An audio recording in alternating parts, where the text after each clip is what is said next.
ಆತ್ಮೀಯ ವಿದ್ಯಾರ್ಥಿಗಳೇ, ದ್ವಿತೀಯ PUCಯ ಇತಿಹಾಸದ ಪಾಠಗಳಿಗೆ ನಿಮ್ಮೆಲ್ಲರಿಗೂ ಪ್ರೀತಿಪೂರ್ವಕವಾದ ಸ್ವಾಗತ, ಸುಸ್ವಾಗತ.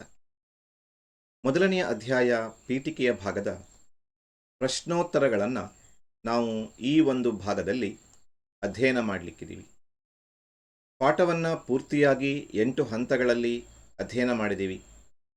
ಈಗ ಪ್ರಶ್ನೋತ್ತರಗಳ ಸರದಿ, ಎಲ್ಲ ರೀತಿಯ ಪ್ರಶ್ನೆಗಳು, ವಿಶೇಷವಾಗಿ ಕಳೆದ ವರ್ಷ ಪ್ರಕಟಿತವಾದಂತಹ ಪ್ರಶ್ನೆ ಕೋಟಿಯಲ್ಲಿರುವ ಪ್ರಶ್ನೆಗಳು ಅಥವಾ ವಿಶೇಷವಾಗಿ ಹಾಟ್ಸ್ ಮಾದರಿಯ ಪ್ರಶ್ನೆಗಳು, ಇವುಗಳನ್ನು ಕೂಡ ನಾವು ಈ ಭಾಗದಲ್ಲಿ ಕಲ್ತ್ಕೊಳ್ತಾ ಹೋಗೋಣ. ಸಂಪೂರ್ಣವಾಗಿ ವಿಡಿಯೋವನ್ನು ವೀಕ್ಷಿಸಿದರೆ ಮೊದಲನೆಯ ಪಾಠದ ಸಂಪೂರ್ಣವಾದಂತಹ ಒಂದು ಸಮರಿ ನಮಗೆ ಸಿಗತ್ತೆ. ಒಂದು ಸಲ ಪುನರಾವರ್ತನೆ ಮಾಡಿದ ಹಾಗೆ ಆಗತ್ತೆ. ನಮ್ಮ ಪದವಿ ಪೂರ್ವ ಶಿಕ್ಷಣ ಇಲಾಖೆಯ ಪಠ್ಯಪುಸ್ತಕದಲ್ಲಿ ಪ್ರಕಟಿಸಲ್ಪಟ್ಟಂತಹ ಪ್ರಶ್ನೆಗಳನ್ನು ಆರಂಭದಲ್ಲಿ ನೋಡೋಣ. ಮೊದಲನೆಯ ಒಂದು ಪ್ರಶ್ನೆ ಏನಿರುತ್ತೆ ಅಂತಂದರೆ, ಪ್ರತಿಯೊಂದು ಪ್ರಶ್ನೆಗಳಿಗೆ ಒಂದು ಪದ ಅಥವಾ ಒಂದು ವಾಕ್ಯದಲ್ಲಿ ಉತ್ತರಿಸಿ ಅಂತ. ಅಂದರೆ ಉತ್ತರವನ್ನು ನೀವು ವಾಕ್ಯಗಳು ಅವಶ್ಯಕತೆ ಇದ್ದಾಗ ವಾಕ್ಯದ ರೂಪದಲ್ಲಿ ಬರೀರಿ, ಇಲ್ಲ ಅಂದರೆ ಒಂದು ಪದದಲ್ಲಿ ಬರೀರಿ. 1 ಅಂಕದ ಪ್ರಶ್ನೆಗಳು ಇವು. ಮೊದಲನೆಯ ಪ್ರಶ್ನೆ, ಇಂಡಿಯಾ ಎಂಬ ಪದ ಯಾವ ಭಾಷೆಯಿಂದ ಬಂದಿದೆ ಅಂತ ಕೇಳಿದ್ದಾರೆ. ಇದಕ್ಕೆ ಉತ್ತರ ನಿಮಗೆಲ್ಲರಿಗೂ ಗೊತ್ತಿದೆ, ನೀವು ಕೂಡ ನೆನಪು ಮಾಡಿಕೊಳ್ಳಿ. ಗ್ರೀಕ್ ಭಾಷೆಯಿಂದ ಬಂದಿದೆ ಅಂತ ನೋಡ್ತೀವಿ. ಗ್ರೀಕರು ಸಿಂಧೂ ನದಿಯನ್ನ ಇಂಡೋಸ್ ಅನ್ನೋದಾಗಿ ಕರೀತಾರೆ. ಹಾಗೂ ಆ ಇಂಡೋಸ್ ಶಬ್ದದಿಂದಲೇ ಇಂಡಿಯಾ ಎಂಬ ಪದ ಬಂದಿದೆ. ಹಾಗೆ ಉತ್ತರ ಏನು ಅಂತ ಕೇಳಿದರೆ ಗ್ರೀಕ್ ಭಾಷೆ. ಎರಡನೆಯ ಪ್ರಶ್ನೆ, ಪ್ರಾಚೀನ ಕರ್ನಾಟಕದ ಮೇರೆ ಉಲ್ಲೇಖಿಸುವ ಗ್ರಂಥವನ್ನು ಹೆಸರಿಸಿ ಅಂತ ಕೇಳಿದ್ದಾರೆ. ಎರಡನೆಯ ಪ್ರಶ್ನೆಗೆ ಉತ್ತರವನ್ನು ನೋಡ್ತಾ ಬಂದರೆ ಕವಿರಾಜ ಮಾರ್ಗ ಅನ್ನೋದು ಅದಕ್ಕೆ ಸರಿಯಾದಂತಹ ಉತ್ತರ. ರಾಷ್ಟ್ರಕೂಟರ ಆಸ್ಥಾನದ ಕವಿಯಾಗಿದ್ದಂತಹ ಶ್ರೀವಿಜಯ ಅಮೋಘವರ್ಷನ ಆಸ್ಥಾನದಲ್ಲಿ ಇದ್ದವನು. ಆತ ಕರ್ನಾಟಕದ ಮೇರೆಯನ್ನು ತನ್ನ ಕವಿರಾಜ ಮಾರ್ಗದಲ್ಲಿ ಉಲ್ಲೇಖಿಸ್ತಾನೆ. 2 ನದಿಗಳನ್ನು ಉಲ್ಲೇಖಿಸ್ತಾನೆ ಅವನು. ಕಾವೇರಿ ನದಿಯಿಂದ ಗೋದಾವರಿ ನದಿಯವರೆಗಿರುವಂತಹ ನಾಡೆ ಕನ್ನಡ ನಾಡು ಅನ್ನೋದಾಗಿ ಆತ ಉಲ್ಲೇಖಿಸ್ತಾನೆ ಅಂತ ನೋಡಿದ್ದೀವಿ. ಮೂರನೆಯ ಪ್ರಶ್ನೆ, ನಾಣ್ಯಶಾಸ್ತ್ರ ಎಂದರೇನು ಅಂತ ಕೇಳಿದ್ದಾರೆ. ನಾಣ್ಯಶಾಸ್ತ್ರ ಅಥವಾ ನ್ಯೂಮಿಸ್ಮ್ಯಾಟಿಕ್ಸ್ ಅಂತಂದರೆ ನಾಣ್ಯಗಳ ಅಧ್ಯಯನ ಅಂತ ನಾವು ನೋಡ್ತೀವಿ. ಈ ವರ್ಷ ಶಾಸನಶಾಸ್ತ್ರ ಎಂದರೇನು ಅಂತ ಕೂಡ ಕೇಳ್ಬೋದು. ಶಾಸನಗಳ ಅಧ್ಯಯನ ಶಾಸನಶಾಸ್ತ್ರ ಅಥವಾ ಎಪಿಗ್ರಫಿ, ನಾಣ್ಯಗಳ ಅಧ್ಯಯನ ನಾಣ್ಯಶಾಸ್ತ್ರ. ನಾಲ್ಕನೆಯ ಪ್ರಶ್ನೆಯನ್ನು ನೋಡ್ತಾ ಇದ್ದೀವಿ, ಉತ್ಖನನ ಎಂದರೇನು ಅಂತ ಹೇಳಿ. ಉತ್ಖನನ ಅಂದರೆ ಏನು ಅಂತ ನೋಡಿದ್ರೆ, ಮೂಲಾಧಾರಗಳು ಭೂಮಿಯ ಅಡಿಯಲ್ಲಿ ಹುದುಗಿ ಹೋಗಿರುತ್ತೆ. ಮೂಲಾಧಾರಗಳನ್ನು ಹೆಕ್ಕಿ ತೆಗೆಯುವುದಕ್ಕೋಸ್ಕರ ನಡೆಸುವಂತಹ ವೈಜ್ಞಾನಿಕವಾದಂತಹ ಭೂ ಅಗೆತ. ಇದನ್ನು ಒಂದು ವಾಕ್ಯದಲ್ಲಿ ಬರೀಬೇಕಾಗತ್ತೆ. ನಾವು ಅದನ್ನು ಹೇಗೆ ಬರೀಬೇಕು ಅಂತಂದರೆ, ಮೂಲಾಧಾರಗಳು ಇದನ್ನು ಬರಲೇಬೇಕು. ಇದನ್ನು ಬರೆದಿದ್ರೆ ನಿಮಗೆ ಪೂರ್ಣಾಂಕ ಸಿಗಲ್ಲ. ಮೂಲಾಧಾರಗಳನ್ನು ಹೆಕ್ಕಿ ತೆಗೆಯಲು, ಅದನ್ನು ನಿಧಾನವಾಗಿ ತೆಗಿಬೇಕು. ಅದಕ್ಕೋಸ್ಕರ ಹೆಕ್ಕಿ ತೆಗೆಯುವ ಎಂಬ ಶಬ್ದ ಕೂಡ ಅಗತ್ಯ ಇದೆ. ಮೂಲಾಧಾರಗಳನ್ನು ಹೆಕ್ಕಿ ತೆಗೆಯಲು ನಡೆಸುವಂತಹ ವೈಜ್ಞಾನಿಕ ಭೂ ಅಗೆತ. ಇದನ್ನು ವ್ಯಾಖ್ಯೆಯ ರೂಪದಲ್ಲಿಯೇ ಬರೀರಿ. ಯಾಕೆಂದರೆ ಯಾವಾಗ ಡೆಫಿನಿಷನ್ಸ್ಗಳನ್ನು ಕೇಳ್ತಾರೋ, ವ್ಯಾಖ್ಯೆಯನ್ನು ಕೇಳ್ತಾರೋ, ಆವಾಗ ಪೂರ್ಣ ವಾಕ್ಯದಲ್ಲಿ ನಾವು ಬರೀಬೇಕು. ಇಲ್ಲಾಂದರೆ ಒಂದು ಶಬ್ದದಲ್ಲಿ ಬರೆದ್ರೆ ಸಾಕು. ಹೆಕ್ಕಿ ತೆಗೆಯಲು ನಡೆಸುವ ವೈಜ್ಞಾನಿಕ ಭೂ ಅಗೆತ ಅನ್ನೋದು ನಮಗೆ ಈ 4ನೆಯ ಒಂದು ಪ್ರಶ್ನೆಗೆ ಉತ್ತರ ಆಗಿ ಸಿಗತ್ತೆ. ಇನ್ನು 5ನೆಯ ಪ್ರಶ್ನೆ ಕೇಳಿದ್ದಾರೆ, ಬುದ್ಧ ಚರಿತವನ್ನು ಬರೆದವರು ಯಾರು ಅಂತ. ನಾವು ಈ ಕಡೆ ಅದರ ಉತ್ತರವನ್ನು ತಿಳ್ಕೊಳ್ಳೋಣ. 5ನೆಯ ಪ್ರಶ್ನೆಗೆ ಉತ್ತರ, ಬುದ್ಧ ಚರಿತವನ್ನು ಬರೆದವರು ಯಾರು ಅಂತ ಕೇಳಿದರೆ ಅಶ್ವಘೋಷ ಬುದ್ಧ ಚರಿತವನ್ನು ಬರಿತಾನೆ. ಭಾರತದ ದೇಶೀಯ ಸಾಹಿತ್ಯಗಳಲ್ಲಿ ಈ ಅಶ್ವಘೋಷ ಬರೆದಂತಹ ಬುದ್ಧ ಚರಿತ ಒಂದು ಪ್ರಮುಖವಾದಂತಹ ಆಧಾರವಾಗಿ ನಾವು ತಗೋತೀವಿ. ಪ್ಲೀನಿಯ ಗ್ರಂಥ ಯಾವುದು ಅಂತ ಕೇಳಿದ್ದಾರೆ. 6ನೆಯ ಪ್ರಶ್ನೆ. ಇದನ್ನು ವಿದೇಶಿ ಬರವಣಿಗೆಗಳಲ್ಲಿ ನಾವು ನೋಡಿದ್ದೀವಿ. ಪ್ಲೀನಿ ನ್ಯಾಚುರಲ್ ಹಿಸ್ಟೋರಿಯಾ ಎಂಬ ಕೃತಿಯನ್ನು ಬರಿತಾನೆ. ಹಾಗೂ ಆ ನ್ಯಾಚುರಲ್ ಹಿಸ್ಟೋರಿಯಾ ಎಂಬ ಗ್ರಂಥದಲ್ಲಿ ಆತ ಭಾರತ ಮತ್ತು ರೋಮ್ಗಳ ವ್ಯಾಪಾರ ಸಂಬಂಧವನ್ನು ಅತ್ಯಂತ ಮನೋಜ್ಞವಾಗಿ ವರ್ಣಿಸ್ತಾನೆ ಅನ್ನೋದನ್ನು ನಾವು ಹಿಂದೆ ಕಲ್ತಿದ್ದೀವಿ. Natural historia. ಅಲ್ಲಿಗೆ 1 ಅಂಕದ ಪ್ರಶ್ನೆಗಳಿಗೆ ನಾವು ಉತ್ತರಗಳನ್ನು ಅತ್ಯಂತ ಸಮರ್ಪಕವಾಗಿ ಕಂಡುಕೊಂಡಿದ್ದೀವಿ. ಈಗ 2 ಅಂಕದ ಪ್ರಶ್ನೆಗಳ ಕಡೆಗೆ ನಾವು ಬರೋಣ. 2 ಅಂಕದ ಪ್ರಶ್ನೆಗಳು ಯಾವುದೆಲ್ಲ ಕೇಳಿದ್ದಾರೆ ಅದನ್ನು ಒಂದೊಂದಾಗಿ ನಾವು ಉತ್ತರವನ್ನು ನೋಡ್ತಾ ಬಂದರೆ, ಭಾರತವನ್ನು ಪಶ್ಚಿಮದೊಂದಿಗೆ ಸಂಪರ್ಕಿಸುವ 2 ಕಣಿವೆಗಳನ್ನು ಕೇಳಿದ್ದಾರೆ. 2 ಅಂಕದ ಮೊದಲನೆಯ ಪ್ರಶ್ನೆಗೆ ನಾವು ಇಲ್ಲಿಂದ ಉತ್ತರವನ್ನು ನೋಡೋಣ. 2 ಕಣಿವೆಗಳು. ಯಾವಾಗಲೂ ಈ 2 ಕಣಿವೆಗಳು ಈ ಥರ ಪ್ರಶ್ನೆಗಳನ್ನು ಅಥವಾ 2 ಎಂಬ ಶಬ್ದ ಬಂದಾಗ ನಾವು ಯಾವಾಗಲೂ ಇಲ್ಲಿ 1, 2 ಅಂತ ನಂಬರ್ ಹಾಕಿ ಒಂದ್ರ ಕೆಳಗಡೆ ಒಂದು ಬರೀಬೇಕು. ಮೊದಲನೇದರಲ್ಲಿ ಉತ್ತರ ಏನು ಅಂತ ಕೇಳಿದರೆ ಖೈಬರ್ ಕಣಿವೆ, ಇನ್ನೊಂದು ಉತ್ತರ ಏನು ಅಂತ ಕೇಳಿದರೆ ಬೋಲಾನ್ ಕಣಿವೆ. ಖೈಬರ್ ಮತ್ತು ಬೋಲಾನ್ ಕಣಿವೆಗಳು ಭಾರತವನ್ನು ಪಶ್ಚಿಮದೊಂದಿಗೆ ಸಂಪರ್ಕಿಸುವ 2 ಕಣಿವೆಗಳು ಅಂತ ನಾವು ನೋಡ್ತೀವಿ. ವಿಷ್ಣು ಪುರಾಣದ ಪ್ರಕಾರ ಭಾರತದ ವ್ಯಾಪ್ತಿ ಏನು? ವಿಷ್ಣು ಪುರಾಣ ಭಾರತದ ಮೇರೆಯನ್ನು ಹೇಳುತ್ತೆ. ಸಮುದ್ರದಿಂದ ಉತ್ತರಕ್ಕೆ, ಇದನ್ನು ಆರಂಭದಲ್ಲಿ ಬರೀಬೇಕು. ಸಮುದ್ರದಿಂದ ಉತ್ತರಕ್ಕೆ. ಅನೇಕ ಜನ ಉತ್ತರದಿಂದ ಸಮುದ್ರಕ್ಕೆ ಅಂತ ಬರೀತಾರೆ, ಹಾಗೆ ಬರೆದ್ರೆ ಸರಿಯಾಗುವುದಿಲ್ಲ. ಅದು ಉತ್ತರಂ ಯತ್ ಸಮುದ್ರಸ್ಯ, ಸಮುದ್ರದಿಂದ ಉತ್ತರಕ್ಕೆ ಅಂತಲೇ ಬರೀಬೇಕು. ಉತ್ತರಂ ಯತ್ ಸಮುದ್ರಸ್ಯ ಹಿಮಾದ್ರಿಶ್ಚೈವ ದಕ್ಷಿಣಂ, ಹಿಮಾದ್ರಿಯಿಂದ ದಕ್ಷಿಣಕ್ಕೆ ಇರುವಂತಹ ದೇಶವೇ ಭಾರತ ಅನ್ನೋದನ್ನು ಸ್ಪಷ್ಟವಾಗಿ ನಾವು ಬರೀಬೇಕು. ಇಲ್ಲ ನಿಮಗೆ ತೀರಾ ಗೊಂದಲ ಆಯಿತು ಅಂದರೆ ಶ್ಲೋಕವನ್ನು ಬರೀರಿ. ಉತ್ತರಂ ಯತ್ ಸಮುದ್ರಸ್ಯ ಹಿಮಾದ್ರಿಶ್ಚೈವ ದಕ್ಷಿಣಂ ವರ್ಷಂ ತದ್ಭಾರತಂ ನಾಮಾಹ ಭಾರತೀ ಯತ್ರ ಸಂತತಿ. ಪೂರ್ಣ ಬರೀಬೇಕು ಅಂತಿಲ್ಲ. ಉತ್ತರಂ ಯತ್ ಸಮುದ್ರಸ್ಯ ಹಿಮಾದ್ರಿಶ್ಚೈವ ದಕ್ಷಿಣಂ ಇಷ್ಟೇ ಬರೆದ್ರು ಸಾಕು. ಮುಂದಿನ ಪ್ರಶ್ನೆ, 2 ಹೆಸರುಗಳು ಭಾರತದ್ದು. ಭಾರತಕ್ಕೆ ಅನೇಕ ಹೆಸರುಗಳಿದ್ದಾವೆ. ಭಾರತವನ್ನು ಇಂಡಿಯಾ ಅಂತ ಕರೀತಾರೆ. ಭಾರತವನ್ನು ಒಂದ್ರ ಕೆಳಗಡೆ ಒಂದು ಬರೋದನ್ನು ಮರೀಬೇಡಿ. ನಾನಿಲ್ಲಿ ಒಂದ್ರ ಮುಂದೆ ಒಂದು ಬರಿತಿದ್ದೀನಿ. ಇಂಡಿಯಾ, ಹಿಂದೂಸ್ತಾನ, ಭರತವರ್ಷ, ಭರತಖಂಡ, ಹೀಗೆ ಹಲವಾರು ಹೆಸರುಗಳಿದ್ದಾವೆ. ನಾವಿಲ್ಲಿ 2 ಹೆಸರುಗಳನ್ನು ಮೆನ್ಷನ್ ಮಾಡಬೇಕು. ಬರೆಯುವಾಗ ಉತ್ತರಗಳನ್ನು ಒಂದರ ಮುಂದೆ ಒಂದು ಬರಿಬೇಡಿ, ಒಂದರ ಕೆಳಗಡೆ ಒಂದು. ನಾನಿಲ್ಲಿ ಒಂದು ಮಾಡೆಲ್ ಆಗಿ ತೋರಿಸಿದ್ನಲ್ವ, ಆ ಥರ ಬರೀರಿ. ಭಾರತದ ಯಾವುದಾದ್ರೂ 2 ನೈಸರ್ಗಿಕ ಲಕ್ಷಣಗಳನ್ನು ಹೆಸರಿಸಿ ಎಂಬ ಮುಂದಿನ ಪ್ರಶ್ನೆ ಇದೆ. ಭಾರತದಲ್ಲಿ ಪ್ರಮುಖವಾಗಿ 6 ನೈಸರ್ಗಿಕ ಲಕ್ಷಣಗಳಿದ್ದಾವೆ ಅಂತ ನೋಡ್ತೀವಿ. ಅದರಲ್ಲಿ ಉತ್ತರದಲ್ಲಿರುವಂತಹ ಹಿಮಾಲಯ ಪರ್ವತ, ಅದನ್ನು ನಾವು ಮೊದಲನೇ ಲಕ್ಷಣವಾಗಿ ಬರೀಬೇಕು, ಅಥವಾ ಯಾವುದಾದ್ರೂ ಬರೀಬೋದು 6ರಲ್ಲಿ. ಎರಡನೇದು ಉತ್ತರದ ನದಿ ಬಯಲುಗಳನ್ನು ಬರೀಬಹುದು, ಉತ್ತರದ ನದಿ ಬಯಲುಗಳು, ಅಥವಾ ಮರುಭೂಮಿಯನ್ನು ಬರೀಬಹುದು, ಅಥವಾ ಕರಾವಳಿ ತೀರವನ್ನು ಬರೀಬಹುದು. ಯಾವುದಾದ್ರೂ 2 ಬರೆದ್ರಾಯ್ತು. ಪ್ರಸ್ಥಭೂಮಿ, ದಕ್ಷಿಣದ ಪ್ರಸ್ಥಭೂಮಿಯನ್ನು ಬರೀಬಹುದು. ಭಾರತದ 2 ಪರ್ವತಗಳನ್ನು ಹೆಸರಿಸಿ ಅಂತ ಮುಂದಿನ ಪ್ರಶ್ನೆ ಇದೆ. 3 ಪ್ರಮುಖವಾದ ಪರ್ವತಗಳಿದ್ದಾವೆ. ವಿಂಧ್ಯ ಪರ್ವತ ಇದೆ ಭಾರತದ ಮಧ್ಯಭಾಗದಲ್ಲಿ. ಆಮೇಲೆ ಅರಾವಳಿ ಬೆಟ್ಟಗಳಿದ್ದಾವೆ. ಅದರ ಜೊತೆಗೆ ಸಹ್ಯಾದ್ರಿ ಬೆಟ್ಟ ಕೂಡ ಇದೆ. ಯಾವುದಾದ್ರೂ 2 ಬರೀಬೋದು, ವಿಂಧ್ಯ ಮತ್ತು ಅರಾವಳಿ. ಭಾರತದಲ್ಲಿ ಉದಯಿಸಿರುವ ಯಾವುದಾದ್ರೂ 2 ಪ್ರಮುಖ ಧರ್ಮಗಳನ್ನು ಹೆಸರಿಸಿ ಅಂತ ಮುಂದಿನ ಪ್ರಶ್ನೆ ಇದೆ. ಭಾರತದಲ್ಲಿ ಅನೇಕ ಧರ್ಮಗಳು ಹುಟ್ಟಿದಾವೆ. ಅದರಲ್ಲಿ ಪ್ರಮುಖವಾಗಿ 4 ಧರ್ಮಗಳು: ಹಿಂದೂ, ಜೈನ, ಬೌದ್ಧ ಮತ್ತು ಸಿಖ್ ಧರ್ಮ. ನೀವು ಯಾವುದಾದರೂ 2 ಧರ್ಮಗಳನ್ನು ಇಲ್ಲಿ ಬರೀಬಹುದು. ಹಿಂದೂ, ಜೈನ, ಬೌದ್ಧ ಮತ್ತು ಸಿಖ್ ಧರ್ಮಗಳು ಭಾರತದಲ್ಲಿ ಉಗಮಿಸಿರುವಂತಹ ಧರ್ಮಗಳು. ಮುಂದಿನ ಪ್ರಶ್ನೆ, ಭಾರತದ 2 ಐತಿಹಾಸಿಕ ತಾಣಗಳನ್ನು, ವಿಶ್ವ ಪರಂಪರೆಯ ಪಟ್ಟಿರುವ ತಾಣಗಳನ್ನು ಹೆಸರಿಸಿ ಅಂತ ಇದೆ. ನಾವು ಈ ಕಡೆ ಭಾಗದಲ್ಲಿ ಪ್ರಶ್ನೋತ್ತರಗಳನ್ನು ನೋಡೋಣ. 2 ತಾಣಗಳನ್ನು ನಾವು ಬರೀಬೇಕು. ಸುಲಭವಾಗಿ ನಾವು ಬರೀಬಹುದಾದಂಥದ್ದು ಅಜಂತ. ಅನೇಕ ಸಲ ನಮ್ಮ ಪಠ್ಯಪುಸ್ತಕದಲ್ಲಿ ಅಜಂತಾದ ಉಲ್ಲೇಖ ಬರುತ್ತೆ. ಆಮೇಲೆ ಎಲ್ಲೋರಾದ ಉಲ್ಲೇಖ ಕೂಡ ಬರುತ್ತೆ. ಅಜಂತ ಎಲ್ಲೋರಾಗಳನ್ನು ಬರೀಬಹುದು. ಇಲ್ಲ ಕರ್ನಾಟಕದನ್ನು ಬರಿತೀರಿ ಅಂತಾದರೆ ನೀವು ಕರ್ನಾಟಕದನ್ನು ಉಲ್ಲೇಖಿಸಬಹುದು.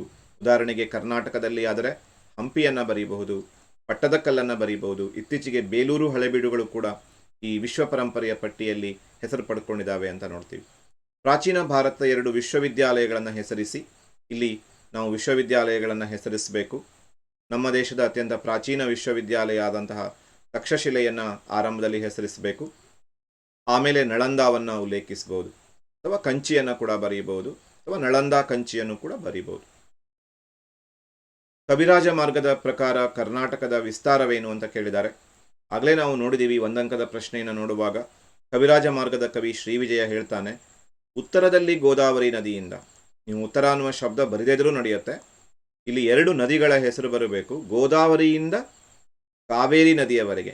ಇನ್ನಷ್ಟು ಚೆನ್ನಾಗಿ ಬರಿತೀರಿ ಅಂತಂದರೆ ಉತ್ತರದಲ್ಲಿ ಗೋದಾವರಿ ನದಿಯಿಂದ ದಕ್ಷಿಣದಲ್ಲಿ ಕಾವೇರಿ ನದಿಯವರೆಗೆ ಕನ್ನಡ ನಾಡು ಅಥವಾ ಕರ್ನಾಟಕ ಹಬ್ಬಿತ್ತು ಅನ್ನೋದಾಗಿ ಕವಿರಾಜ ಮಾರ್ಗದಲ್ಲಿ ಕವಿ ಹೇಳ್ತಾನೆ.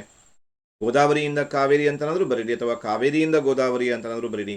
ದಿಕ್ಕಾದರೆ ದಕ್ಷಿಣದಲ್ಲಿ ಕಾವೇರಿ ನದಿಯಿಂದ ಉತ್ತರದಲ್ಲಿ ಗೋದಾವರಿ ನದಿ. ಕರ್ನಾಟಕವನ್ನು ಆಳಿದ 2 ಪ್ರಮುಖ ರಾಜಮನೆತನಗಳನ್ನು ಹೆಸರಿಸಿ ಅಂತ ಕೇಳಿದ್ದಾರೆ. ಕರ್ನಾಟಕವನ್ನು ಅನೇಕ ರಾಜಮನೆತನಗಳು ಆಳಿದಾವೆ. ಅದರಲ್ಲಿ ಮೊಟ್ಟ ಮೊದಲ ರಾಜಮನೆತನವನ್ನು ನಾವು ಬಿಡೋ ಪ್ರಶ್ನೆನೇ ಇಲ್ಲ, ಕದಂಬ ಆದಮೇಲೆ ಅನೇಕ ರಾಜರುಗಳು ಆಳಿದ್ದಾರೆ. ಗಂಗರಾಳಿದ್ದಾರೆ, ಚಾಲುಕ್ಯರಾಳಿದ್ದಾರೆ, ನಮ್ಮ ಕರ್ನಾಟಕವನ್ನು. ಅದರಲ್ಲಿ ಇಬ್ಬರು ಚಾಲುಕ್ಯರಿದ್ದಾರೆ, ಬಾದಾಮಿ ಚಾಲುಕ್ಯರಿದ್ದಾರೆ, ಕಲ್ಯಾಣದ ಚಾಲುಕ್ಯರಿದ್ದಾರೆ, ರಾಷ್ಟ್ರಕೂಟರಿದ್ದಾರೆ, ವಿಜಯನಗರದ ಅರಸರಿದ್ದಾರೆ.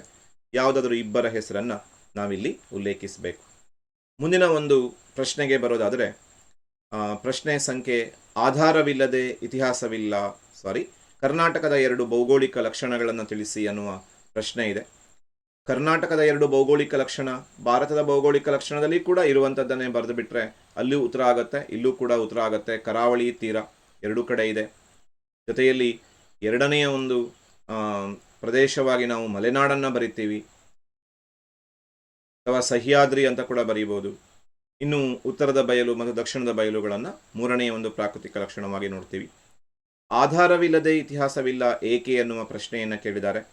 ಫಸ್ಟ್ ಇತಿಹಾಸದ ವ್ಯಾಖ್ಯೆಯನ್ನು ಬರೀಬೇಕು. ಇತಿಹಾಸವು ಗತಕಾಲದ ಘಟನೆಗಳ ಸ್ಮರಣೆ, ಇದನ್ನು ಆರಂಭದಲ್ಲಿ ಬರೆಯಬೇಕು. ಗತಕಾಲದಲ್ಲಿ ವಿವಿಧ ಕಾಲಘಟ್ಟಗಳಲ್ಲಿ ನಡೆದು ಹೋದಂತಹ ಮಹತ್ವಪೂರ್ಣವಾದಂತಹ ಘಟನೆಗಳ ದಾಖಲೆ ಇತಿಹಾಸ, ಇದನ್ನು ಆರಂಭದಲ್ಲಿ ಬರೀಬೇಕು. ಇತಿಹಾಸವು ಗತಕಾಲದ ಘಟನೆಗಳ ದಾಖಲೆಯಾಗಿದೆ, ಇದನ್ನು ಬರೆದು ಮುಂದುವರಿಸಬೇಕು. ಈ ಘಟನೆಗಳನ್ನು ಪುನರಾವರ್ತನೆ, ಈ ಶಬ್ದ ಬರಬೇಕು, ಪುನರಾವರ್ತನೆ ಮಾಡೋದಕ್ಕೆ ಸಾಧ್ಯವಿಲ್ಲ. ಹಿಂದೆ ನಡೆದು ಹೋದಂತಹ ಘಟನೆಗಳನ್ನು ಪುನರಾವರ್ತನೆ ಮಾಡೋದಕ್ಕೆ ಸಾಧ್ಯ ಇಲ್ಲ, ಹಾಗೂ ಪುನರ್ನಿರ್ಮಾಣ ಮಾಡುವುದಕ್ಕೂ ಸಾಧ್ಯವಿಲ್ಲ. ಪುನರ್ನಿರ್ಮಾಣ, ಈ 2 ಶಬ್ದಗಳು ಬರಬೇಕು. ಹಾಗಾಗಿ ಇತಿಹಾಸಕ್ಕೆ ದಾಖಲೆಗಳು, ಇತಿಹಾಸ ರಚನೆಗೆ ದಾಖಲೆಗಳು ಬೇಕು. ಇದನ್ನು ಸ್ಪಷ್ಟವಾಗಿ ವ್ಯಾಖ್ಯೆಯ ರೂಪದಲ್ಲಿ ಬರೀಬೇಕು. 2 ವ್ಯಾಖ್ಯೆಯನ್ನು ಬರೀಬೇಕಾಗತ್ತೆ, 2 ಸಂಗತಿಗಳನ್ನು ಬರೀಬೇಕಾಗತ್ತೆ. ಇತಿಹಾಸವು ಗತಕಾಲದ ಘಟನೆಗಳ ದಾಖಲೆ, ಇವುಗಳನ್ನು ಪುನರಾವರ್ತನೆ ಮಾಡಲು ಸಾಧ್ಯವಿಲ್ಲ, ಪುನರ್ರಚನೆ ಮಾಡಲು ಸಾಧ್ಯವಿಲ್ಲ. ಹಾಗಾಗಿ ಇತಿಹಾಸಕಾರ ದಾಖಲೆಗಳನ್ನು ಇಟ್ಕೊಂಡು ಇತಿಹಾಸವನ್ನು ಬರೀಬೇಕಾಗತ್ತೆ. ಹಾಗಾಗಿಯೇ ಹೇಳ್ತಾರೆ ದಾಖಲೆಗಳಿಲ್ಲದೆ ಇತಿಹಾಸ ಇಲ್ಲ ಅಂತ ಹೇಳಿ. ಇತಿಹಾಸ ಮತ್ತು ಇತಿಹಾಸ ಪೂರ್ವಕಾಲಗಳ ನಡುವಿನ ವ್ಯತ್ಯಾಸವೇನು ಅಂತ ಪ್ರಶ್ನೆ ಕೇಳಿದ್ದಾರೆ. ಉತ್ತರ ಏನು ಅಂತ ಕೇಳಿದರೆ, ಲಿಖಿತ ದಾಖಲೆಗಳು ಲಭ್ಯವಿದ್ದರೆ, ಲಿಖಿತವಾದಂತಹ ದಾಖಲೆಗಳೇನಾದರೂ ಲಭ್ಯವಿದ್ದರೆ ಅಂತಹ ಕಾಲವನ್ನು ನಾವು ಇತಿಹಾಸ ಕಾಲ ಅಂತ ಕರಿತೀವಿ. ಇತಿಹಾಸ ಮತ್ತು ಇತಿಹಾಸ ಪೂರ್ವಕಾಲದಲ್ಲಿ ಇತಿಹಾಸ ಕಾಲ ಅಂದರೆ ಏನು ಅಂತ ಕೇಳಿದರೆ, ಲಿಖಿತ ದಾಖಲೆಗಳು ಲಭ್ಯವಿದ್ದರೆ ಅದು ಇತಿಹಾಸ ಕಾಲ. ಇದನ್ನೇ ನಾವು ಉಲ್ಟಾ ಬರೆದ್ರಾಯ್ತು, ಲಿಖಿತ ದಾಖಲೆಗಳು ಲಭ್ಯವಿಲ್ಲದಿದ್ದರೆ, ಲಭ್ಯವಿಲ್ಲ ಅಂತ ಇಟ್ಕೊಳ್ಳಿ, ಲಭ್ಯವಿಲ್ಲದಿದ್ದರೆ ಅಂತಹ ಕಾಲವನ್ನು ಇತಿಹಾಸ ಪೂರ್ವಕಾಲ ಅಂತ ಕರೀತಾರೆ. ಲಿಖಿತ ದಾಖಲೆಗಳು ಲಭ್ಯವಿದ್ದರೆ ಇತಿಹಾಸ ಕಾಲ, ಲಭ್ಯವಿಲ್ಲದಿದ್ದರೆ ಇತಿಹಾಸ ಪೂರ್ವಕಾಲ. ಮುಂದಿನ ಪ್ರಶ್ನೆ, ಇತಿಹಾಸ ರಚನೆಯಲ್ಲಿ ನಾಣ್ಯಗಳಿಂದಾಗುವ 2 ಉಪಯೋಗಗಳನ್ನು ತಿಳಿಸಿ ಅಂತ ಇದೆ. ನಾಣ್ಯಗಳು ಅನೇಕ ರೀತಿಯಲ್ಲಿ ನಮ್ಗೆ ಸಹಾಯ ಮಾಡುತ್ತೆ. ಉದಾಹರಣೆಗೆ ಅಂದಿನ ಕಾಲದ ಲಿಪಿ ಯಾವುದಿತ್ತು ತಿಳ್ಕೊಳ್ಳೋದಕ್ಕೆ ಸಹಾಯ ಮಾಡುತ್ತೆ. ಆ ಕಾಲದ ಧರ್ಮ ಯಾವುದಿತ್ತು ಅಥವಾ ಧಾರ್ಮಿಕ ವಿಚಾರಗಳನ್ನು ತಿಳಿಸ್ಕೊಡುತ್ತೆ. ರಾಜನ ಬಿರುದು ಬಾವಲಿಗಳನ್ನು ತಿಳಿಸ್ಕೊಡುತ್ತೆ ನಾಣ್ಯಗಳು, ಬಿರುದುಗಳು. ಆಮೇಲೆ ಸಾಮ್ರಾಜ್ಯದ ಮೇರೆಗಳನ್ನು ತಿಳಿಸ್ಕೊಡುತ್ತೆ ಅಥವಾ ಗಡಿಗಳನ್ನು ತಿಳಿಸ್ಕೊಡುತ್ತೆ. ವ್ಯಾಪಾರ ಸಂಬಂಧವನ್ನು ತಿಳಿಸ್ಕೊಡುತ್ತೆ. ಯಾವುದಾದ್ರು 2 ಸುಲಭವಾಗಿ ಬರೀಬೋದು, ಲಿಪಿ, ಧರ್ಮ, ಬಿರುದು, ಗಡಿ, ವ್ಯಾಪಾರ ಸಂಬಂಧ, ಆರ್ಥಿಕ ಸ್ಥಿತಿ, ಲೋಹವಿದ್ಯೆ, ಹೀಗೆ. ಇನ್ನು ಶಿಲಾಶಾಸನಗಳನ್ನು ಅತ್ಯಂತ ನಂಬಲರ್ಹ ಹಾಗೂ ವಿಶ್ವಾಸಾರ್ಹ ದಾಖಲೆ ಅಂತ ಕರೀತಾರೆ. ಯಾಕೆ ಅಂತ 2 ಕಾರಣಗಳಿಂದಾಗಿ ಶಿಲಾಶಾಸನಗಳನ್ನು ಅತ್ಯಂತ ನಂಬಲರ್ಹ ಅಂತ ಕರೀತಾರೆ. ಮೊದಲನೇದಾಗಿ ಇವು ಸಮಕಾಲೀನವಾಗಿರುತ್ತವೆ ಅಂತ ನಾವು ಹಿಂದೆ ಅಭ್ಯಾಸ ಮಾಡಿದ್ದೀವಿ. ಸಮಕಾಲೀನವಾಗಿರುತ್ತವೆ ಅಂದರೆ ಯಾವ ವ್ಯಕ್ತಿ ಹೊರಡಿಸಿರ್ತಾನೋ ಅಥವಾ ಯಾವ ವ್ಯಕ್ತಿ ಶಾಸನವನ್ನು ಬರೆದಿರ್ತಾನೋ, ಯಾರ ಬಗ್ಗೆ ಬರೆದಿರ್ತಾನೋ ಅದೆಲ್ಲವೂ ಒಂದೇ ಕಾಲಘಟ್ಟದಲ್ಲಿ, ಅಥವಾ ಯಾವ ಘಟನೆ ಬಗ್ಗೆ ಬರೆದಿರ್ತಾನೋ ಅದೆಲ್ಲವೂ ಒಂದೇ ಕಾಲದಲ್ಲಿ ನಡೆದಿರುತ್ತೆ. ಅದನ್ನೇ ನಾವು ಸಮಕಾಲೀನ ಅಂತ ಹೇಳ್ತೀವಿ. ಮತ್ತು ಶಾಸನಗಳು ನೇರವಾಗಿ ಬರೆಯಲ್ಪಟ್ಟಿರುತ್ತೆ. ಹಾಗಾಗಿ ಇದು ಘಟನೆಗಳಿಗೆ ನೇರವಾದಂತಹ ಸಂಬಂಧವನ್ನು ಹೊಂದಿರುತ್ತೆ. ಘಟನೆಗಳನ್ನು ಅತ್ಯಂತ ನೇರವಾಗಿ ನಿರೂಪಿಸುತ್ತೆ. ಇದನ್ನೇ ಈ ಕಾರಣದಿಂದಲೇ ನಮಗೆ ಶಾಸನಗಳು ಅತ್ಯಂತ ನಂಬಲರ್ಹ ಅನ್ನೋದಾಗಿ ಪರಿಗಣಿಸ್ತೀವಿ. ಇದನ್ನು ನೆನಪಲ್ಲಿಟ್ಕೊಂಡಿರಿ. ಸಮಕಾಲೀನವಾಗಿರುತ್ತವೆ ಶಾಸನಗಳು, ಘಟನೆಗಳಿಗೆ ನೇರವಾಗಿ ಸಂಬಂಧವನ್ನು ಹೊಂದಿರುತ್ತದೆ. ಘಟನೆ ನೇರ ಅಷ್ಟೇ ಬರೆದರೆ ಸಾಕಾಗೋದಿಲ್ಲ, ನೆನಪಲ್ಲಿಟ್ಕೊಂಡಿರಿ. ಘಟನೆಗಳಿಗೆ ನೇರವಾಗಿ ಸಂಬಂಧಪಟ್ಟಿರುತ್ತದೆ. ಘಟನೆಗಳನ್ನು ನೇರವಾಗಿ ವಿವರಿಸುತ್ತದೆ. ಇದನ್ನು ನೀವು ಬರಿಬೇಕಾಗುತ್ತೆ. ಘಟನೆಗಳಿಗೆ ನೇರವಾಗಿ ಸಂಬಂಧಪಟ್ಟಿರುತ್ತದೆ. ಹಾಗಾಗಿ ನಾವು ಇದನ್ನು ಅತ್ಯಂತ ನಂಬಲರ್ಹವಾದಂತಹ ದಾಖಲೆ ಅನ್ನೋದಾಗಿ ಪರಿಗಣಿಸ್ತೀವಿ. ಮುಂದುವರೆದು ಮುಂದಿನ ಪ್ರಶ್ನೆಗಳ ಕಡೆಗೆ ನಾವು ಬರ್ತಾ ಬಂದರೆ, ಇತಿಹಾಸ ರಚನೆಯಲ್ಲಿ ಶಿಲಾಶಾಸನಗಳು ನಂಬಲರ್ಹವು, ಇದೆಲ್ಲ ಪ್ರಶ್ನೆಗಳನ್ನು ನಾವು ಅಭ್ಯಾಸ ಮಾಡಿದ್ದೀವಿ. ಮುಂದಿನ ಪ್ರಶ್ನೆಯ ಕಡೆಗೆ ಬಂದರೆ, ಪ್ರಾಕ್ತನ ಅಥವಾ ಪುರಾತತ್ವ ಆಧಾರ ಎಂದರೇನು ಅನ್ನೋದಾಗಿ ಕೇಳಿದ್ದಾರೆ. ಇಲ್ಲಿ ಪ್ರಾಕ್ತನ ಆಧಾರ ಅಂದರೆ ಏನು ಅನ್ನೋದನ್ನು ನಾವು ಬರೀಬೇಕು. ಇಲ್ಲಿ ಒಂದು ವ್ಯಾಖ್ಯೆಯನ್ನು ಬರೀಬೇಕು. ಪ್ರಾಕ್ತನ ಆಧಾರ ಅಂದರೆ ಏನು ಅಂತ ಕೇಳಿದ್ದಾರೆ. ಇದನ್ನು ಬರೆಯುವಾಗ ನೆನಪು ಮಾಡ್ಕೋಬೇಕು, ಪ್ರಾಚೀನ ಮನುಷ್ಯ ಜೀವನವನ್ನು ನಡೆಸಿದ್ದ, ಪ್ರಾಚೀನ ಮಾನವನ ಜೀವನ, ಅವನು ನಿಷ್ಕ್ರಿಯವಾದಂತಹ ಜೀವನವನ್ನು ನಡೆಸಿರಲಿಲ್ಲ. ಸದಾ ಚಟುವಟಿಕೆಯಿಂದ ಕೂಡಿದ್ದ, ಅನೇಕ ವಸ್ತುಗಳನ್ನು ಸಂಶೋಧನೆ ಮಾಡಿದ್ದ. ಪ್ರಾಚೀನ ಮಾನವನ ಜೀವನ ಮತ್ತು ಚಟುವಟಿಕೆಗಳ ಜೀವನವನ್ನು ನಡೆಸಿದ್ದ, ಅನೇಕ ಸಂಶೋಧನೆಗಳನ್ನು ಮಾಡಿದ್ದ. ಅವುಗಳು ಇವತ್ತು ಅವಶೇಷಗಳ ರೂಪದಲ್ಲಿ ಲಭ್ಯ ಇದೆ. ಪ್ರಾಚೀನ ಮಾನವನ ಜೀವನ ಮತ್ತು ಚಟುವಟಿಕೆಗಳ ಅವಶೇಷಗಳು ರೂಪದಲ್ಲಿ ಅದು ಲಭ್ಯ ಇದೆ. ಪ್ರಾಚೀನ ಮಾನವನ ಜೀವನ ಮತ್ತು ಚಟುವಟಿಕೆಗಳ ಅವಶೇಷಗಳೇನಿದ್ದಾವೆ, ಆ ಅವಶೇಷಗಳನ್ನೇ ಪ್ರಾಕ್ತನ ಆಧಾರ ಅಂತ ಕರೀತಾರೆ.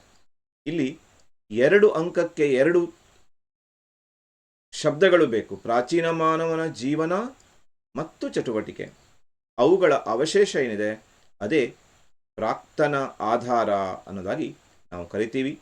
ಪ್ರಾಕ್ತನ ಆಧಾರಕ್ಕೆ ಇನ್ನೂ ಒಂದು ಹೆಸರಿದೆ, ಅದನ್ನು ಪುರಾತತ್ವ ಆಧಾರ ಅಂತ ಕೂಡ ಕರೀತಾರೆ.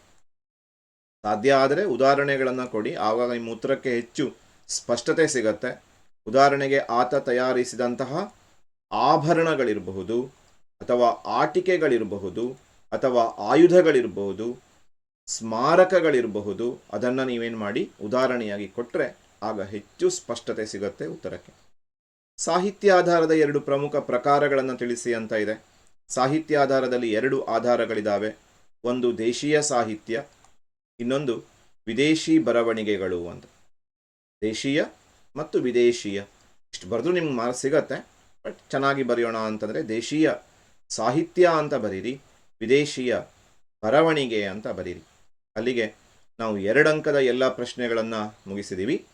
5 ಅಂಕದ ಪ್ರಶ್ನೆಗಳಿಗೆ ಬಂದರೆ, ಭಾರತದ ಇತಿಹಾಸದ ಮೇಲೆ ಭೂಗೋಳದ ಪ್ರಭಾವವನ್ನು ಬರೆಯಿರಿ.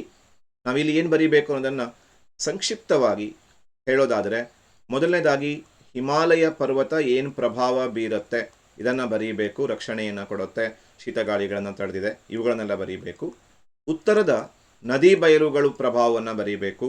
ಅನೇಕ ನದಿಗಳ ಉಗಮ ಸ್ಥಳ ಆಗಿರುವ ಹಿಮಾಲಯದಿಂದ ಹುಟ್ಟಿ ಬರುವ ನದಿಗಳು ಹೊತ್ತು ತಂದ ಫಲವತ್ತಾದ ಮೆಕ್ಕಲು ಮಣ್ಣಿನಿಂದ ಈ ಬಯಲುಗಳಾಗಿದ್ದಾವೆ. ನಾಗರಿಕತೆಯ ತೊಟ್ಟಿಲು, ಸಾಮ್ರಾಜ್ಯಗಳ ತೊಟ್ಟಿಲಾಗಿದ್ದು ಅನ್ನೋದನ್ನು ಮೆನ್ಷನ್ ಮಾಡಬೇಕಾಗತ್ತೆ. ಆಮೇಲೆ ಮರುಭೂಮಿಯ ಬಗ್ಗೆ ಬರೀಬೇಕು. ಮರುಭೂಮಿ ಮಾನವನನ್ನು ಕಠಿಣ ಪರಿಶ್ರಮಿಯನ್ನಾಗಿಸಿದೆ, ಯುದ್ಧಪ್ರಿಯನನ್ನಾಗಿದೆ ಅನ್ನೋದನ್ನು ಹೇಳಬೇಕು. 4ನೇದಲ್ಲಿ ಪರ್ವತಗಳು ಕೂಡ ಮಾನವನನ್ನು ಶ್ರಮಜೀವಿಯನ್ನಾಗಿ ಮಾಡಿದೆ, ಯುದ್ಧಪ್ರಿಯನನ್ನಾಗಿ ಮಾಡಿದೆ ಅನ್ನೋದನ್ನು ಉದಾಹರಿಸಬೇಕು. ವಿಂಧ್ಯ, ಅರಾವಳಿ, ಸಹ್ಯಾದ್ರಿ ಬೆಟ್ಟಗಳ ಬಗ್ಗೆ ಬರೀಬೇಕಾಗತ್ತೆ.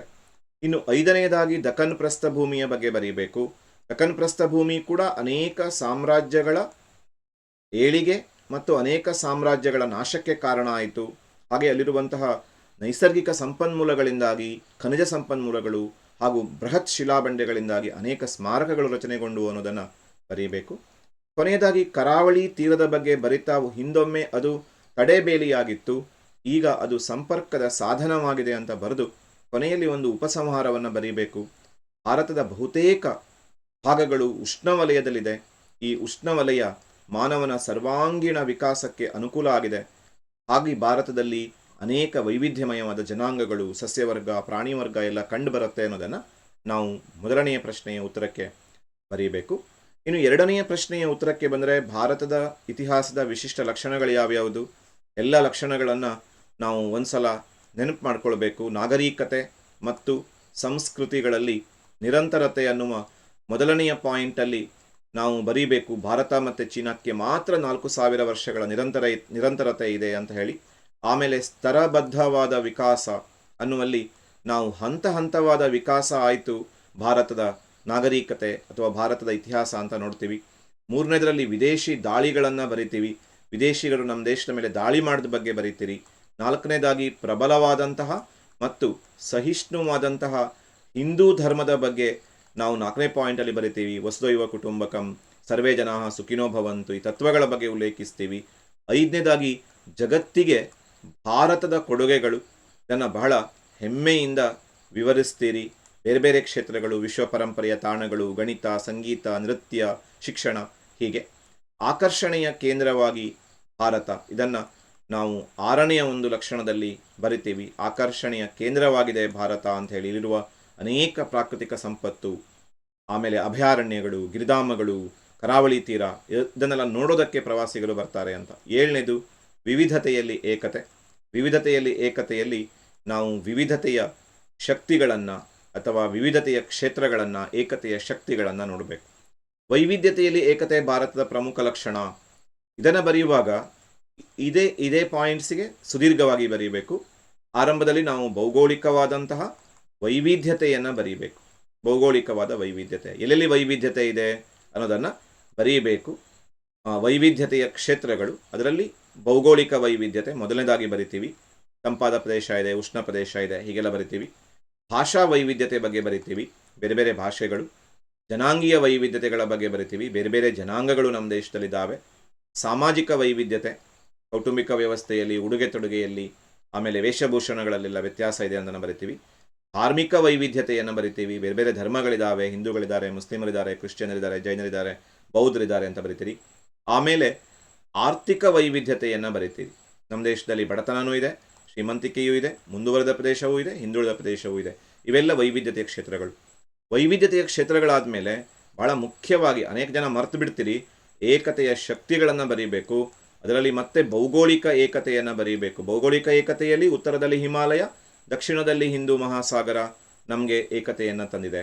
ಆಮೇಲೆ ಏಕರೀತಿಯ ಆಡಳಿತ, ಮೌರ್ಯರು, ರಾಷ್ಟ್ರಕೂಟರು, ಗುಪ್ತರು, ಕುಶಾನರು, ಮೊಘಲರು ಕೊಟ್ಟಂತಹ ಏಕರೀತಿಯ ಆಡಳಿತ.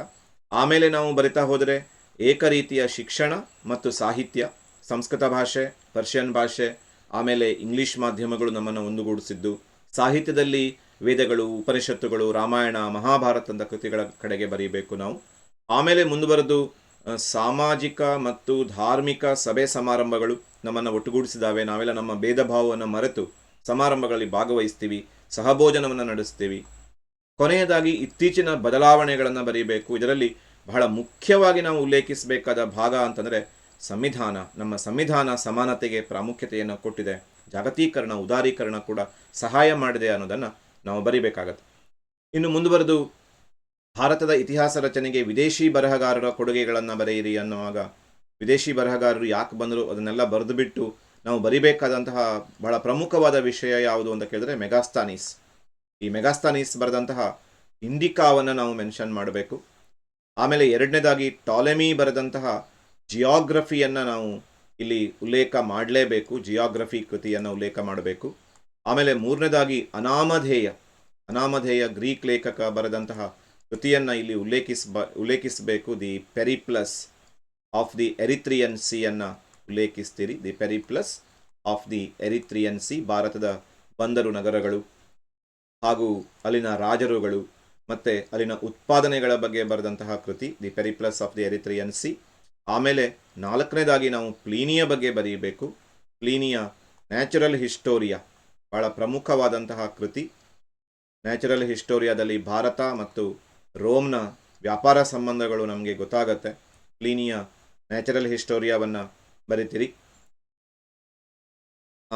ಜಿಯೋಗ್ರಫಿಯಲ್ಲಿ ಭಾರತ ಮತ್ತು ಗ್ರೀಕ್ನ ಹಾಗೂ ಭಾರತದ ವ್ಯಾಪಾರ ಸಂಬಂಧಗಳನ್ನು ಮತ್ತೆ ಅಲ್ಲಿ ನಾವು ತಿಳ್ಕೊತೀವಿ. ಇದು ಆದಮೇಲೆ ನಾವು ನೋಡಲಿಕ್ಕಿರುವಂಥದ್ದು 5ನೆಯ ಭಾಗದಲ್ಲಿ ಪ್ರಮುಖವಾಗಿ ಚೀನಾದ ಪ್ರವಾಸಿಗರ ಬಗ್ಗೆ ನಾವು ತಿಳ್ಕೊತೀವಿ. ಚೀನಾದ ಪ್ರವಾಸಿಗರಲ್ಲಿ ಬಹಳ ಮುಖ್ಯವಾಗಿ ನಾವು ಗಮನಿಸಬೇಕಾಗಿದ್ದು ಆರಂಭದಲ್ಲಿ ಬಂದಂತಹ ಪಾಹಿಯಾನನ ಗೋಕೋಕಿ, ಆಮೇಲೆ ಹುಯೆನ್ತ್ಸಾಂಗನ ಕೃತಿಗಳ ಬಗ್ಗೆ ನಾವು ಬರೆಯಬೇಕು, ಸಿಯುಕಿ ವಿಶೇಷವಾಗಿ.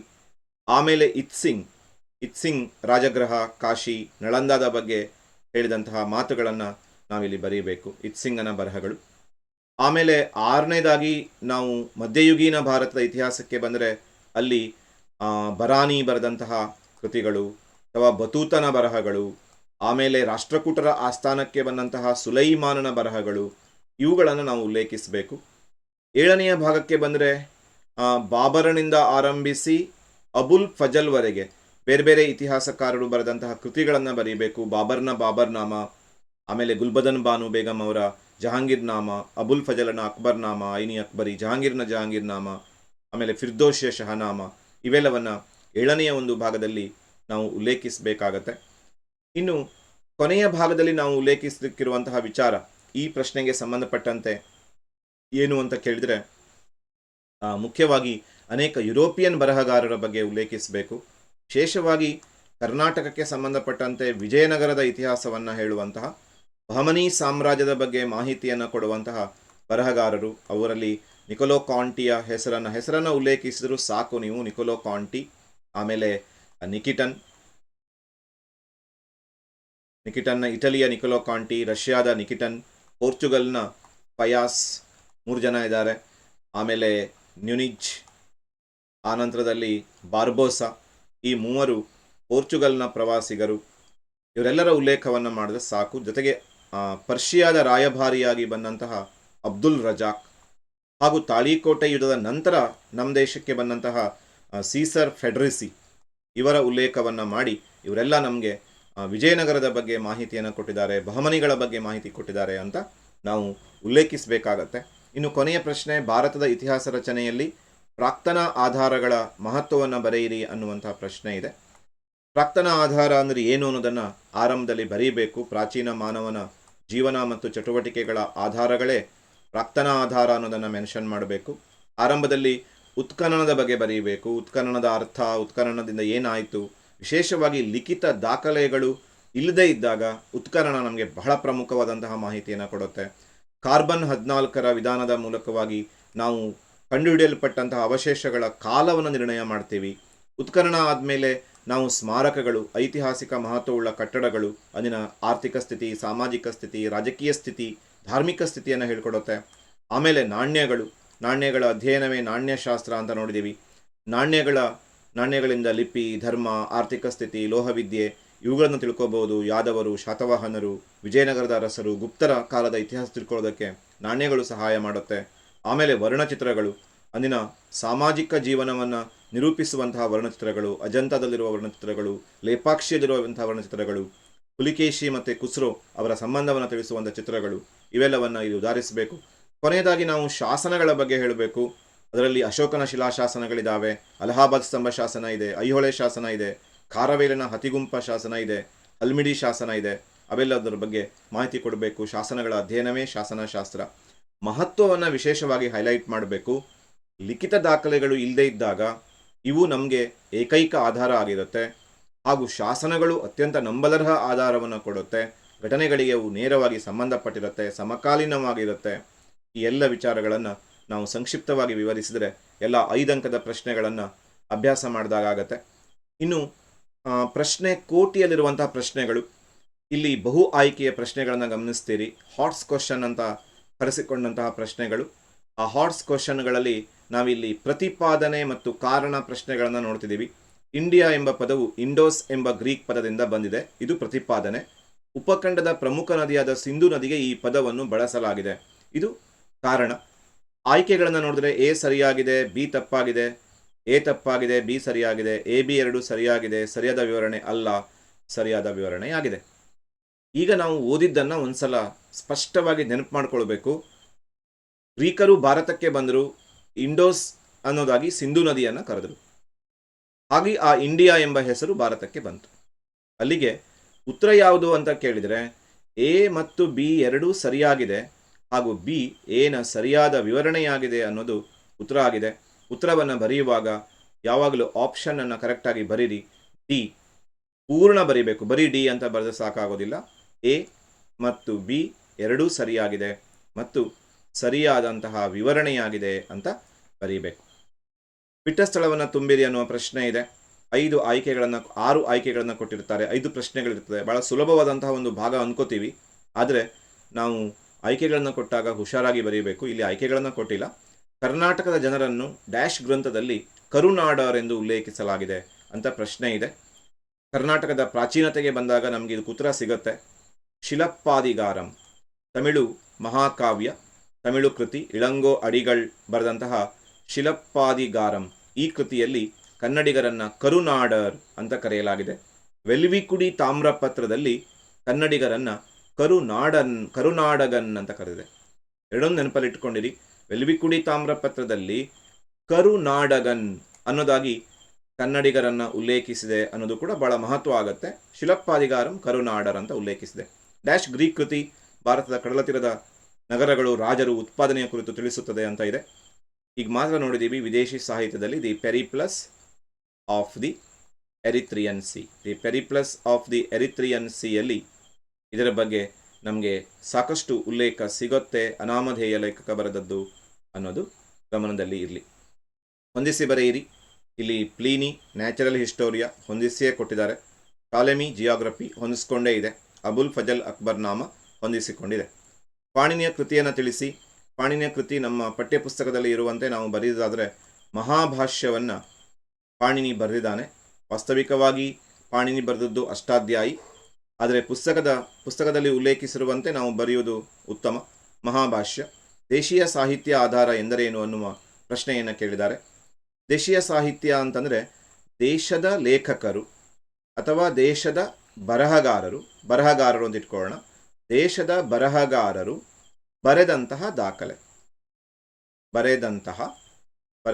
ದಾಖಲೆ ಇದನ್ನು ನಾವು ದೇಶೀಯ ಸಾಹಿತ್ಯ ಅಂತ ಕರಿತೀವಿ. ವ್ಯಾಖ್ಯೆಯಲ್ಲಿ ಬರೀಬೇಕು, ಒಂದಂಕದ ಪ್ರಶ್ನೆ ಆಗಿರೋದ್ರಿಂದ ದೇಶದ ಬರಹಗಾರರು ಬರೆದಂತಹ ಸಾಹಿತ್ಯ ಅದು ದೇಶೀಯ ಸಾಹಿತ್ಯ. ವಿದೇಶಿ ಬರಹಗಾರರು ಬರೆದಿದ್ದರೆ ಅದು ವಿದೇಶಿ ಸಾಹಿತ್ಯ ಅಂತ ನೋಡ್ತೀವಿ.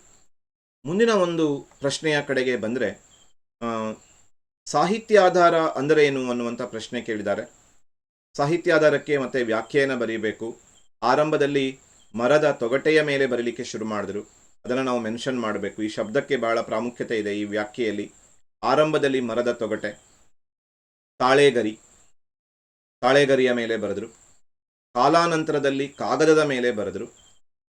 ಅಲ್ಲಿಗೆ ಆರಂಭದಲ್ಲಿ ಮರದ ತೊಗಟೆ, ತಾಳೆಗರಿ, ತದನಂತರದಲ್ಲಿ ಕಾಗದಗಳ ಮೇಲೆ ಬರೆದಿಡಲ್ಪಟ್ಟಂತಹ ಲಿಖಿತ ದಾಖಲೆಗಳನ್ನು ನಾವು ಸಾಹಿತ್ಯಾಧಾರ ಅಂತ ಕರಿತೀವಿ. ಲಿಖಿತ ದಾಖಲೆ ಅನ್ನೋದು ಬೇಕು. ಇಲ್ಲಿಗೆ ಈ 4 ವರ್ಡಿಂಗ್ಸ್ಗಳು ಬರಬೇಕು. ಮರದ ತೊಗಟೆ, ತಾಳೆಗರಿ, ಕಾಗದ, ಅವುಗಳ ಮೇಲೆ ಬರೆದಂತಹ ಲಿಖಿತ ದಾಖಲೆ, ಅದನ್ನೇ ಸಾಹಿತ್ಯಾಧಾರ ಅಂತ ಕರಿತೀವಿ. ಆರಂಭದಲ್ಲಿ ಮರದ ತೊಗಟೆ, ತಾಳೆಗರಿ, ತದನಂತರದಲ್ಲಿ ಕಾಗದಗಳ ಮೇಲೆ ಬರೆದಂತಹ ಲಿಖಿತ ದಾಖಲೆ. ಇನ್ನು 5 ಅಂಕದ ಒಂದು ಪ್ರಶ್ನೆ. ವಿವಿಧತೆಯಲ್ಲಿ ಏಕತೆಯಿಂದ ಕೂಡಿರುವ ಒಂದು ಪ್ರಮುಖ ರಾಷ್ಟ್ರ ಭಾರತ ಸಮರ್ಥಿಸಿ. ಇದಕ್ಕೆ ನೀವು ವಿವಿಧತೆಯಲ್ಲಿ ಏಕತೆ ಭಾರತದ ವಿಶಿಷ್ಟ ಲಕ್ಷಣ ಅಂತ ನಾವೇನು ನೋಡಿದೀವಲ್ಲ ಅದನ್ನೇ ಬರೆದರಾಯಿತು. ಭಾರತ ಅನೇಕ ವೈವಿಧ್ಯತೆಗಳನ್ನು ಹೊಂದಿದೆ. ಆ ವೈವಿಧ್ಯತೆಗಳ ನಡುವೆಯೂ ಏಕತೆ ಇದೆ. ವೈವಿಧ್ಯತೆಯ ಕ್ಷೇತ್ರಗಳನ್ನು ಮತ್ತೆ ಪುನಃ ಇಲ್ಲಿ ನಾವು ನೋಡೋದಾದರೆ ಭೌಗೋಳಿಕ ವೈವಿಧ್ಯತೆ, ಭಾಷಾ ವೈವಿಧ್ಯತೆ, ಜನಾಂಗೀಯ ವೈವಿಧ್ಯತೆ, ಸಾಮಾಜಿಕ ವೈವಿಧ್ಯತೆ, ಆರ್ಥಿಕ ವೈವಿಧ್ಯತೆ, ಧಾರ್ಮಿಕ ವೈವಿಧ್ಯತೆ. ಆಮೇಲೆ ಏಕತೆಯ ಶಕ್ತಿಗಳನ್ನು ನಾವು ಬರೆಯಬೇಕು. ಅಲ್ಲಿ ಭೌಗೋಳಿಕ ಏಕತೆಯನ್ನು ಬರೆಯಬೇಕು. ಹಿಮಾಲಯ ಮತ್ತು ಹಿಂದೂ ಮಹಾಸಾಗರದ ಬಗ್ಗೆ ಉಲ್ಲೇಖಿಸಬೇಕು. ಏಕರೀತಿಯ ಆಡಳಿತ, ಏಕರೀತಿಯ ಶಿಕ್ಷಣ ಮತ್ತು ಸಾಹಿತ್ಯ, ಇತ್ತೀಚಿನ ಬದಲಾವಣೆಗಳು, ಸಾಮಾಜಿಕ ಮತ್ತು ಧಾರ್ಮಿಕ ಸಮ್ಮೇಳನಗಳ ಬಗ್ಗೆ ನಾವು ಬರೆದು ಮುಗಿಸಿದರೆ ಅಲ್ಲಿಗೆ ಎಲ್ಲ ಪ್ರಶ್ನೋತ್ತರಗಳು ಮೊದಲನೇ ಪಾಠಕ್ಕೆ ಸಂಬಂಧಪಟ್ಟಂತೆ ಎಲ್ಲವನ್ನು ಅವಲೋಕನ ಮಾಡಿದ್ದೀವಿ. ಕೊನೆಯ ಕ್ಷಣದ ಸಿದ್ಧತೆಗೆ ಇದು ಒಂದೇ ವಿಡಿಯೋ ಕೂಡ ನಿಮಗೆ ಮೊದಲನೇ ಪಾಠದಲ್ಲಿ ಬರಬಹುದಾದಂಥ ಎಲ್ಲ ಪ್ರಶ್ನೆಗಳನ್ನು ಉತ್ತರಿಸಲಿಕ್ಕೆ ಖಂಡಿತ ಸಹಾಯ ಮಾಡುತ್ತೆ. ಅಲ್ಲಿಗೆ ನಾವು ಮೊದಲನೆಯ ಪಾಠವನ್ನು ಸಂಪೂರ್ಣವಾಗಿ ಅಧ್ಯಯನ ಮಾಡಿದ್ದೀವಿ. ಮುಂದಿನ ಒಂದು ಭಾಗದಲ್ಲಿ ನಮ್ಮ ಇತಿಹಾಸದ ದ್ವಿತೀಯ PUC ಇತಿಹಾಸದ 2ನೆಯ ಅಧ್ಯಾಯ ಲೋಹಯುಗ ಮತ್ತು ಲೋಹಯುಗವನ್ನು ಮೊದಲು ತಗೊಳ್ಳೋದು ಬೇಡ, ಶಿಲಾಯುಗ ಮತ್ತು ಲೋಹಯುಗ.